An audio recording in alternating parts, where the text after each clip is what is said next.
Team India star fast bowler Mohammed Shami ప్రస్తుతం Champions trophy ఆడుతూ బిజీగా ఉన్నాడు. బుమ్రా లేకపోవడంతో భారత జట్టుకు కీలక ఫాస్ట్ బౌలర్గా మారాడు. ఇటీవలే ఆస్ట్రేలియాతో ముగిసిన సెమీఫైనల్ మ్యాచ్లో 48 పరుగులు ఇచ్చి 3 వికెట్లు పడగొట్టాడు. ఈ మ్యాచ్లో షమి జ్యూస్ తాగుతూ కనిపించడంతో అతన్ని ఒక ముస్లిం మత గురువు టార్గెట్ చేశాడు.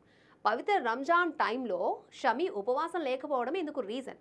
ఉపవాసం రోజా లేకుండా షమి పాపం చేశాడని ఆల్ ఇండియా ముస్లిం జమాత్ అధ్యక్షుడు మౌలానా షాబుద్దీన్ బరేల్వి అన్నారు.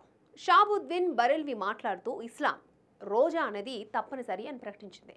ఈ రోజా పురుషులు స్త్రీలందరికీ తప్పనిసరి. ఎవరైనా ఉద్దేశపూర్వకంగా రోజా ఉండకపోతే అది తీవ్రమైన పాపంగా పరిగణించబడుతుంది. అయితే షమి రోజాను పాటించలేదు. రోజా పాటించడం అతని మతపరమైన విధి. అయినప్పటికీ షమి అది చేయలేదు. రోజా లేకపోవడం వలన షమి నేరం చేశాడు. అతను ఇలా చేసి ఉండకూడదు. షరియత్ దృష్టిలో అతను నేరస్తుడు. మతపరంగా అతను దోషిగా నిలుస్తాడు.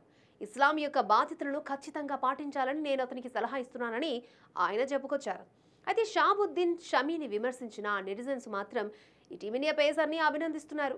మతం కంటే దేశానికే ఎక్కువ గౌరవం ఇచ్చినందుకు అతనిపై ప్రశంసలు కురిపించారు. ఇక ప్రస్తుతం షమి ఆదివారం న్యూజిలాండ్తో జరగనున్న ఛాంపియన్స్ ట్రోఫీ ఫైనల్ ఆడేందుకు రెడీ అయ్యాడు.